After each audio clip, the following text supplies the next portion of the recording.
دیکھو آپ کی بہن پہ ظلم ہو رہا ہو بہنوئی کی طرف سے,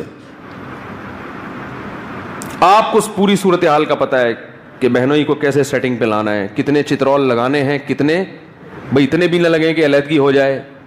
میرے پاس لوگ آتے ہیں نا, بہنوئی ظلم کر رہا ہے, یہ میں کہہ رہا ہوں چترول لگاؤ, کہہ رہے یار وہ چھوڑ دے گا بالکل ہی مصیبت نہ کھڑی ہو جائے, تو اتنا برا بھی نہیں ہے کہ طلاق لے لیں اس سے.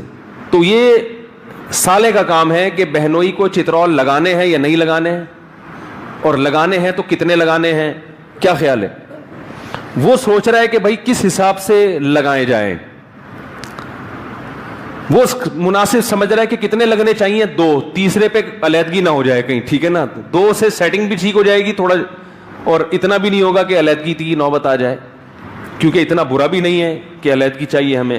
میں لوگوں کو مشورے دیتا ہوں کہ 2 چترول لگا کے چھوڑ دینا, میں بتا رہا ہوں, تو میں بڑے زبردست ٹیکنیکل قسم کے مشورے دیتا ہوں لوگوں کو. میرے پاس ابھی 3-4 دن پہلے ایک صاحب آئے, آپ لوگ وہاں تک پہنچیں گے نہیں, اس کا یہ مطلب نہیں ہوتا میں گھروں کے راز فاش کر رہا ہوں, ظاہر ہے آپ کو کیا پتا کون ہے وہ.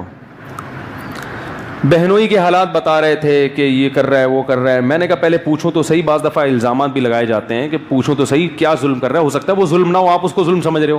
بعض لوگ اس کو ظلم سمجھتے ہیں. ایک خاتون نے کہا میرے بہنوئی نے خود 40,000 کا موبائل رکھا ہے, بہن کو صرف 10,000 والا لے کے دیا ہوا ہے. خود انہوں نے کرولا رکھی ہوئی ہے, بہن کو FX لے کے دی ہوئی ہے. تو میں نے کہا یار یہ تو اتنا نہیں, ایسا کرو گے تو کوئی بھی نہیں آئے گا بھائی, اتنی زیادہ ہو گئی. میں نے کہا یہ ظلم نہیں ہے. تو بعض دفعہ ظلم کا دماغ میں تصور ہی کچھ اور بٹھایا ہوا ہوتا ہے. تو میں پھر ڈیٹیل پوچھتا ہوں کیا کر رہا ہے, کس کو آپ ظلم کہہ رہے ہو. پھر انہوں نے جو ڈیٹیل بتائی کہ گاڑی کے پیٹرول کے پیسے بھی کس سے لیتا ہے, ہم سے. صحیح ہے نا, بہن کو سارا خرچہ ہم دے رہے ہیں, اور بہنوئی کو بھی کس نے پالا ہوا ہے, ہم نے. تو جب میرے پاس ایسا کیس آتا ہے نا, میں ان سے کہتا تو نہیں, ناراض ہوں گے, دل میں ہوتا ہے کہ میرا دل چاہ رہا ہے کہ اس کے بجائے چترول کس کے لگنے چاہیے, بولو بھائی, آپ کے لگنے چاہیے. اور میرا دل چاہ رہا ہوتا ہے کہ میں اس کو یہیں کوڑ دوں پکڑ کے, مذاق نہیں, دل کے جذبات یہ ہوتے ہیں کہ یہیں پکڑ کے اس کو کیا کروں, میں کوڑ دوں تسلی سے, کہ بھائی کیوں دے رہے ہو اس کو خرچہ, بہن کا خرچہ بھی آپ اٹھا رہے ہو اور بہنوئی کا خرچہ بھی. تو چترول کس کے لگنے چاہیے, آپ کے لگنے چاہیے نا, کیا خیال ہے بھائی, کس کے لگنے چاہیے, آپ میں فالٹ ہے. جب اس قسم کے سالے مارکیٹ میں ہوں گے تو بہنوئی پھر ایسے ہی پیدا ہوں گے میرے بھائی. جب سسر اس قسم کے مارکیٹ میں آئیں گے تو داماد, ایک صاحب نے مجھے فون کیا کہ میرا داماد 4 مہینے سے میرے گھر میں ہے, صبح نکلتا ہے جاب تلاش کرنے کے لیے, واپس وہیں آ کے پڑ جاتا ہے, کم وقت کو جاب نہیں مل رہی. میں نے کہا ملے گی بھی نہیں, میں نے کہا نہیں ملے گی. میں نے ان سے کہا کہ میرا دل کر رہا ہے کاش میں آپ کا داماد ہوتا. سعودی عرب کی عدالت میں کیس گیا, ایک صاحب نے اپنا واقعہ مجھے سنایا, کہہ رہے میں نے اپنے داماد کے حالات سعودیہ میں بتائے نا کہ وہ یہ کر رہا ہے, اور ہم اس کو کھلا بھی رہے ہیں, ہم اس کو پلا بھی رہے ہیں, پھر بھی ظلم بھی کر رہا ہے بیٹی پہ, برداشت بھی کر رہے ہیں, اور ہم نے اتنا جہیز بھی دیا. سعودی عرب میں جہیز تو ہے نہیں. تو کہہ رہے ہیں وہ قاضی صاحب جو مکہ کی عدالت میں تھے, انہوں نے کہا کہ یار کوئی اور بیٹی بھی ہے تمہاری, انہوں نے کہا ہاں. کہہ رہے ہیں یار میں وہ ہنستے ہوئے بتا رہے تھے, وہ جج نے کہا کہ یار ایسے سسر اگر ہمیں مل جائیں تو 4 مہینے سے گھر میں پڑا ہوا ہے, صبح جاتا ہے اور شام کو واپس. مجھے کہنے لگے کیا کروں میں نے کہا کان سے پکڑ کے باہر نکالو. کہہ رہے وہ تو کہے گا یار میں تو پھر میں کہاں رہوں گا, میں بیوی کو کہاں لے کے جاؤں گا. میں نے کہا چلو بچی کو اپنے گھر میں رکھ لو, ایسا نا روڈوں پہ لے کے گھوم رہا اس کو کان سے پکڑ کے باہر نکال دو. بولو بھائی بھیک مانگ کے کھاؤ, فٹ پاتھ پہ رات گزارو, یہ آپشن کون سا ہے, بی والا چل رہا ہے, بی والا, بلکہ سی میں آتا ہے. یہ کس میں آتا ہے, سی. میں نے کہا اس کو بولو کہ کچھ بھی کرو, سٹے لگاؤ باہر جا کے, چرس پیو, ہیروئن پیو, ہمیں کوئی غرض نہیں ہے.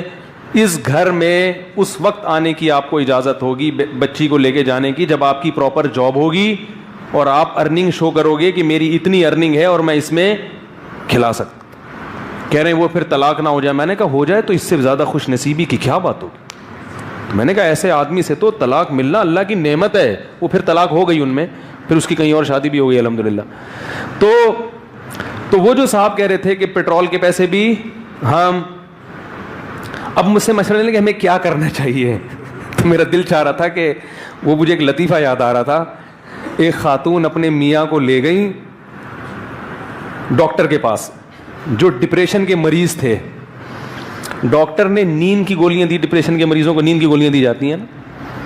تو خاتون نے کہا یہ نیند کی گولیاں میں انہیں کب کھلاؤں. تو ڈاکٹر نے کہا یہ آپ کھائیں. یہ گولیاں کون کھائے گا؟ آپ.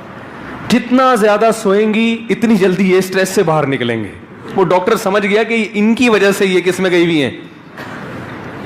وہ بولنے کے اسٹائل سے ڈاکٹر کو اندازہ ہو گیا نا کہ جب ڈاکٹر نے سوچا میں اسٹریس میں آ رہا ہوں ان کی باتیں سن کے, تو وہ بیچارہ, تو ڈاکٹر نے بولا کہ گولیاں کون کھائے گا.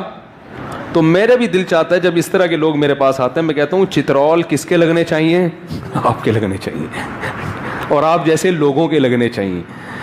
تو پھر میں نے ان کو تو نہیں کہا, میں نے کہا ایسا نہ ناراض ہو جائیں, بولے مفتی صاحب سے اتنی محبت سے آئے ہیں بات کرنے اور یہ ہمیں چترول کی بات کر رہے ہیں. تو میں نے ان کو بولا کہ بھائی اس کو لگاؤ چترول ٹھیک ٹھاک طریقے سے. کہہ رہے نہیں وہ تو بہنوئی ہے, وہ تو یہ نہ ہو جائے, گھر نہ اجڑ جائے. میں نے کہا ایسے گھر کا کرنا کیا بچا کے, بھائی کیا کرنا ہے بچا کے ایسے گھر کا؟ اجاڑو ایسا گھر. یہ آپشن سی ہے, آپشن سی, اجاڑو.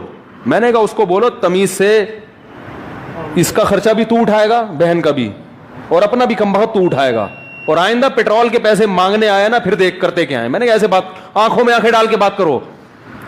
اس میں جھکنا اس کے سامنے نہیں. اخلاق, نبی صلی اللہ علیہ وسلم مسکرا کے بات کرتے تھے مگر ایسے لوگوں کے ساتھ اس طرح کے لوگوں کے ساتھ مسکرا کے بات نہیں کرتے تھے.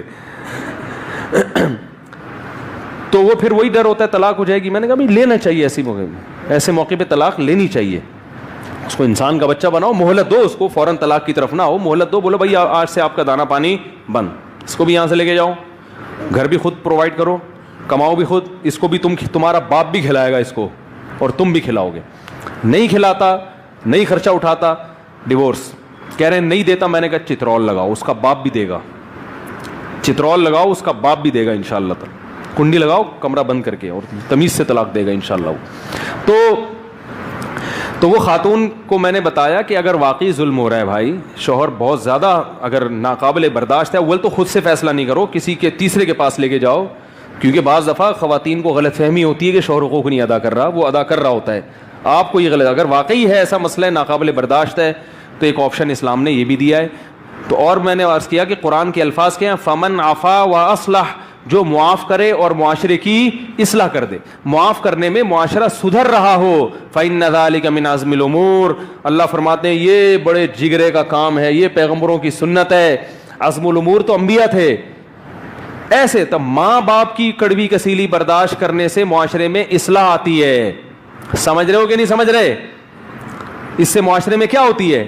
بھائی بوڑھا باپ ہے, بوڑھی ماں ہے, اس نے تمہاری خدمت کی, برداشت کر لو. وہ بیچارے کیا بگاڑ لیں گے تمہارا؟ انہوں نے 2-4 ہاتھ لگا دیے, مار لیا, تو کھا لو مار. بوڑھے باپ کی مار میں اللہ نے کیا رکھی ہے؟ بڑی زرخیزی ہے. جیسے کھیتی کو سیراب کرنے کے لیے کھاد اور پانی چاہیے نا, تو باپ کی مار بیٹے کے لیے کیا ہے؟ دنیا اور آخرت میں عزت کا ذریعہ ہے. میں نہیں کہہ رہا بیٹے کو ماریں, لیکن اگر ابا نے ہاتھ اٹھا لیا برداشت کرو. یہاں اسلام کیا کہہ رہا ہے؟ وَلَا تَقُلْ لَهُمَا أُفٍّ. لیکن اس کی بھی ایک حد ہے, اس کی بھی ایک باؤنڈری ہے. اگر اتنا زیادہ باپ ظلم کر رہا ہے اولاد پر کہ اولاد کے لیے برداشت سے معاملہ باہر, بہت کوشش کر لی, لیکن ایک اللہ نے ربڑ کا تو نہیں بنایا نا, لوہے کا تو نہیں بنایا, ہمیں لچک رکھی ہے. تو پھر ایسے لوگوں کو میں مشورہ دیتا ہوں کہ بھائی اگر واقعی اس طرح سے ہو رہا ہے تو پھر آپ والد سے علیحدگی اختیار کر لو. لیکن یہ انتہائی آخری درجہ ہے, اکثر تو برداشت ہی کرنا پڑتا ہے. لیکن اگر بہت زیادہ معاملہ خراب ہو گیا ہے تو پھر اس سے پہلے کہ اسٹریس میں جاؤ, ڈپریشن کے مریض بنو, ابا سے بولو بھائی علیحدہ, گھر چینج کر لو. ابا وہ کہہ رہے ہیں غیرت کے تانے دیں گے, گھر بدل رہا ہے. میں نے کہا کوئی بات نہیں, اس میں گناہ نہیں ملے گا. یہ جو ہو رہا ہے نا آپس میں جو نفرتیں پھیل رہی ہیں, بڑے نقصان سے بچنے کے لیے چھوٹا نقصان بولو بھائی برداشت کیا